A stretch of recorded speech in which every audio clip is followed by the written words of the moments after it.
It's time to huddle up. I'm Garrett C. Wright. This is the Daily Huddle. Appreciate you making us a part of your day.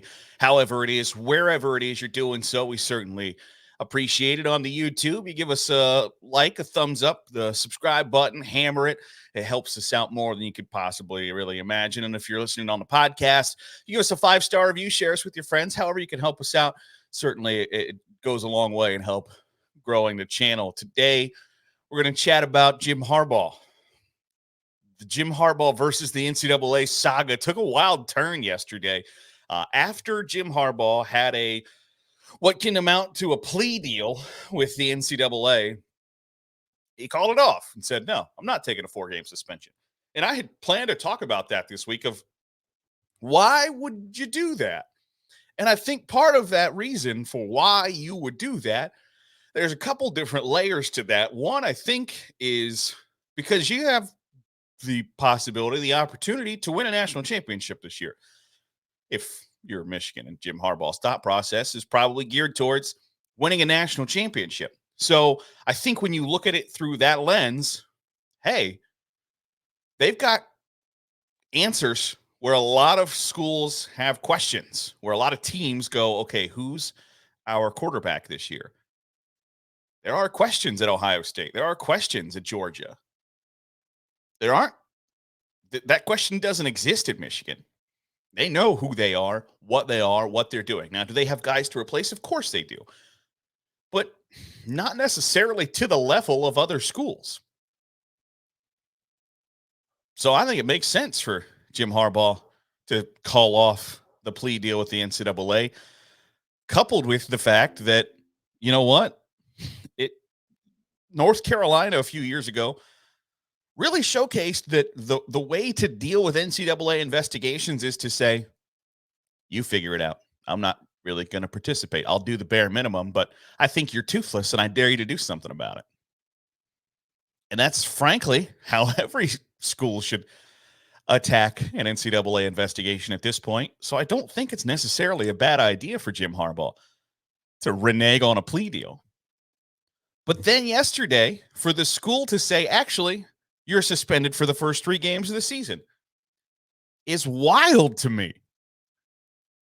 Because what does Michigan get out of self-imposing a 3-game suspension? What's the end game there? And the answer to those questions, I think, are super interesting because if you sit here and think, okay, why would they do that? The first thing that comes to my mind is, okay, you're trying to avoid a bigger punishment down the line. And I find that super interesting because, like I said, North Carolina, when they were under investigation for academic impropriety and they were guilty of that, they essentially gave the old Johnny Cash picture of the middle finger to the NCAA and were like, hey, you figure it out. So why anybody continues to then go, okay, you know what? We're going to do things by the book. We're going to be a willing participant in this investigation. I don't know. So I think Michigan's probably, and I realize, believe me, I understand that is a really crappy way to look at the situation and operate. But if that's the reality, why would you do it any other way? So I find that super interesting, but it looks and appears as if almost Michigan is trying to do things by the book and give the appearance that, hey, we are a willing participant in this investigation. We want to make sure that we've done nothing that's against the rules, blah, blah, blah. So they're trying to avoid a bigger punishment down the line. The problem with that, and this is going to lead to issues, I'm telling you, it's going to lead to issues, is that it's basically an admission of guilt. It's an admission that we might have done something wrong, and to rectify that before it becomes a bigger issue, we'll take the 3-game suspension now. And we'll get to that in a little bit. But I don't know that there's another way to look at it, spin it, however you want to say it. Michigan saying, okay, Jim, you had a 4-game plea deal with the NCAA. You then said, you know what? never mind. We are now giving you a 3-game suspension, is essentially Michigan saying the evidence appears that you have done something against the rules. And that will lead to issues down the line. I'm telling you. We're going to talk about it here in just a little bit. But before we talk about that just a little bit, I wonder how much Jim Harbaugh's flirtation with the NFL plays into the decision to suspend him for 3 games when he has said, I'm not going to take a 4-game suspension. I wonder how much that flirtation matters to Michigan. Because if he were to bolt for the NFL and they didn't impose a suspension on him, are they then susceptible to being punished after he has gone? Is a 3-game suspension for Jim Harbaugh self-preservation for Michigan in the chance that after the 2023 season, he says, you know what, I've accomplished what I can at this school. I'm going to coach the Los Angeles Chargers. I don't know. But I think that has to factor into your decision a little bit, doesn't it? Because the flirtation has been there and it's been strong. And he said, you know what, that's not going to be something that I'm looking for. I'm the head coach at Michigan. But when you kick the tires on it a couple of different times during your tenure at Michigan, it has to be in the back of your mind, right? You have to consider from the school's perspective, I have to do what's best for my football program, my employee, and my employer. The best thing for Michigan is to preserve, to make sure that you are not looking at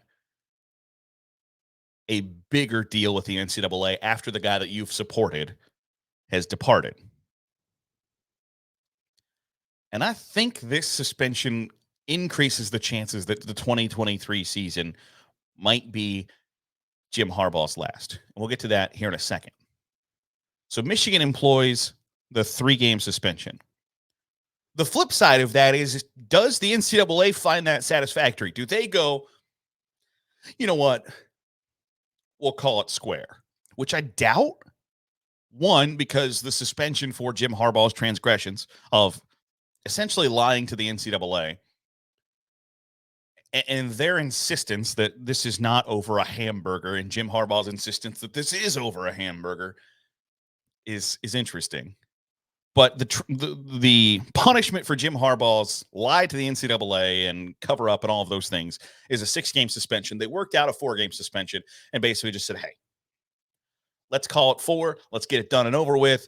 We don't look like the bad guys. You don't necessarily look like the bad guy. Let's just wrap it up. If you're imposing a self-imposed ban, a self-imposed suspension that was shorter than what the plea deal was, how does the NCAA come back and go, you know what, let's let bygones be bygones? That's fine. I don't know that they can, because it certainly kind of looks like you're letting them off the hook. But could it actually work? I think maybe actually a little bit. There's a part of me that goes, you know what? The NCAA is not dumb. Jim Harbaugh's not dumb. Jim Harbaugh understands his stature in the game of college football. And I think the NCAA does too. Now, one could argue, and there might be a case for this, that the NCAA is going after Jim Harbaugh as we take everybody serious. Whether you're Nick Saban or Kirby Smart or Jim Harbaugh or insert random group of 5 school here, we investigate everybody. We look at it and we make sure that everybody's playing by the rules. That could be what the NCAA's intention is here. Is it? I doubt it. But do they want to play judge, jury, and executioner at a time where I think it's fair to say that the NCAA's reputation and stature is as low as it's ever been? It's not outrageous. Is the NCAA at its lowest point in reputation, in favorability? Yeah, I would say so. So you've got the sport's winningest program, one of the sport's highest profile people. Do you want to go through the public relations nightmare of playing judge, jury, and executioner, and that person want to fight you in the court of public opinion? It's something you have to weigh. And so if the school can take a little bit of heat off of you and say, okay, you wanted a 6-game suspension. You were going to settle for a 4-game suspension, and then the deal was off. What if we put in a 3-game suspension and we forget this whole thing happens? It's not generally how it works. I just can't imagine a scenario where, um, a prosecuting attorney says, "Oh, the state statute is you go to prison for 10 years. We had a plea deal for 6, but now that your lawyer comes back and says, how about 2.5 years?" I don't think that prosecuting attorney says, "Yeah, hell yeah, that's a great deal. We're going to do it." It just doesn't. It doesn't logically. That doesn't make a whole lot of sense to me. But then, does the NCAA want to employ more resources for the whole while? Everybody in the sport knowing that this guy, for lack of a better term, is a flight risk. If you don't get this wrapped up before he bolts to the NFL, and I will be, he's going to bolt for the NFL at some point. If you don't get this wrapped up before then, that's a real bad look for the organization and then also the school, because the school's going to have to eat that turd sandwich if Jim Harbaugh leaves and they're saddled with scholarship reductions or whatever the case may be after he's gone. So I think there's a bit of a rush, a bit of I think flight risk is the apropos term of, this is a guy that could bail at any moment. I guess not any moment. He's not going to leave now to go coach in the NFL. But he's going to be associated with an NFL head coaching job every offseason. And so I think there's a bit of a sense of urgency there to deal a punishment out while it's still valid and matters. So I think there's a sense of urgency there from the NCAA. I think there's a sense of urgency from Michigan. And there's not a sense of urgency from Jim Harbaugh, because Jim Harbaugh probably believes that the 2023 Michigan Wolverines can win a national title. And he's not wrong. So why on planet Earth would you take the possibility that you lose one of your first 3 games? Now, it's highly unlikely that even with an acting head coach that Michigan will lose one of his first 3 games. But I think Jim Harbaugh was smart and right in kicking the can down the road to 2024 when he thought the ball was in his court, to just say, you know what, we'll deal with that when we get there. Because if you think you got a chance to win a national championship, why take the chance of losing a game if you're not the head coach? And I believe that there's part of that thought process for Jim Harbaugh. And I don't think it's unfair to say he's got some faults. He's got some faults. I don't think that's unfair to say. And I don't know if arrogance is too strong of a word, but I think there is some arrogance there. And I also think an inability to admit when you're wrong, because as an observer, Michigan loses a game every year because of Jim Harbaugh's arrogance. It just so happened last year it was against TCU on the sport's second biggest stage. That's a problem. It wasn't an opportune time for it to happen, but That's my opinion, is that they lose a game every year because of his arrogance. And it's never his fault. And I will maintain till the end of days that you should be wary of people who will not admit that they have ever been wrong ever. Whether they are your friends, your boss, your coworker, your favorite college football coach, your favorite political candidate, whatever we're talking about, if somebody has the inability to admit when they have been wrong, be wary of them. And I very rarely, I've heard Jim Harbaugh make that statement. Oh, but I don't know that I've ever believed him. That he's cosplaying is what a head coach should say rather than what he really thinks. And I think it's clear in this situation he doesn't think he's done something wrong. And I have no opinion or speculation on that. I can't comment on that other than his actions would show me that he doesn't believe he's done anything wrong. Because other than worrying about your chances for a national championship, the reason you fight that suspension is because you think you've done nothing wrong. Those are pretty much the only two reasons. I don't want to deal with the consequences of my actions. Column A, column B, I haven't done anything wrong. I would place Jim Harbaugh on column B. He doesn't believe he's done anything wrong. And that is going to affect his relationship with Michigan. And his relationship with the school can't be questioned. He obviously has a very fond place in his heart for the University of Michigan. But the school's leadership is a different topic of discussion. Is the word icy too strong? Maybe, but it's not far off. It's not outrageous to say his relationship with Michigan's administration has been rocky. And this situation will not do much to mend fences. If you think you've done nothing wrong and your employer basically says, I'm suspending you for doing something wrong, that's a pretty sizable gap that you've got to build a bridge to meet in the middle on. And I don't know that in his tenure at Michigan that Jim Harbaugh has shown a propensity to build bridges to meet people in the middle when he feels strongly about something. So, when you've had a rocky relationship with your bosses,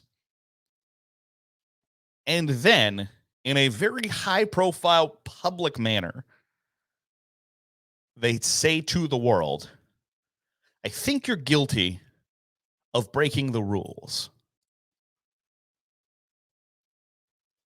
It just feels like an odd expectation for a Michigan fan to think, oh, you know what, he's gonna handle that well. He's gonna get right over that. I don't think that's the case, because he's gonna view that as the administration not supporting him. And the knocks on Jim Harbaugh have generally been, he's a very good football coach, but he's a grating personality that becomes difficult to work with and difficult to get along with after a while. Are we at that stage? And does this fuel that even more? Does saying kind of publicly, now, obviously, the Michigan administration is not going to go out in a press conference and be like, yeah, Jim got this one wrong. They're not going to do that. But their actions show, one, that you think Jim Harbaugh broke the rules and you're trying to nip this in the bud now before it gets worse. It's almost we've got to protect this guy from himself. And they're probably in the right, but I don't know that that guy's going to view it that way. And then number two, I think you can read into it that there is I don't know that you're going to stick around. But by doing that, you're kind of pushing him towards the NFL, right? If there's a guy on your staff that you know has flirted with another job, you publicly not supporting him is pushing him towards that other job. And it's not necessarily the first time that that's happened. Jim Harbaugh and Michigan's relationship has been at times a relationship of convenience as much as it's been a relationship of mutual interest in one another. You don't dock a guy's pay and completely restructure his contract after brutal loss after brutal high profile loss because you're madly in love with him as your football coach. Not generally the way the college football world operates. And then when the next year that guy gets to throw it in your face and ask for a raise, it's probably not probably not a real great warm fuzzy hey how's your mom and them relationship between Jim Harbaugh and the Michigan administration. But I am telling you right now that this will fester and will grow into a bigger issue at Michigan. And neither side is ever going, like Jim Harbaugh, when he becomes the head coach of an NFL franchise, is not going to say, well, Michigan didn't support me during my battle against the NCAA, so I felt compelled to leave. He's not going to say that. There's a difference between stupid and dumb. Stupid is you don't have the ability to make smart decisions. Dumb is you make dumb decisions. Dumb is you're kind of smart, but you have a history and a series of making dumb decisions. Jim Harbaugh's not stupid. I'm not going to say Jim Harbaugh's dumb either. But there are certainly flaws there that would prohibit him from viewing the situation from 1,000-foot view. And that's not an insult. It's just a statement of reality. I think I'm guilty of not being able to see the 1,000-foot view at times when things pertain to me. But I'm telling you that Michigan suspending Jim Harbaugh, it's essentially, he's going to view it as his legs getting cut out from under him. There was a deal for a 4-game suspension. He said, I'm not leaving. And then his employer comes back and says, yeah, you are. It doesn't bode well. So I wonder where we go from here. But don't be surprised if, after the 2023 season, that the events of August 21st in Michigan announcing a 3-game suspension for Jim Harbaugh doesn't play a factor in him not being the head coach of the Wolverines in 2024. That's just my opinion on it. That'll do it for today's edition of the Daily Huddle. I certainly appreciate you taking a part of your day to spend with us. If you're watching on YouTube, give a thumbs up, subscribe. It certainly helps out. If you're listening to the podcast, give a 5-star review. Tell your friends about us. However you can help grow the channel. We certainly appreciate it because I know you love college football as much as we do. Certainly want to hear from you as well. Tweet me at Garrett C. Wright and check out our stories on SaturdayGlory.com to remain a part of the conversation of America's greatest sport. That'll do it for today. I'll catch you tomorrow on the Daily Huddle. Thanks for joining us for today's edition.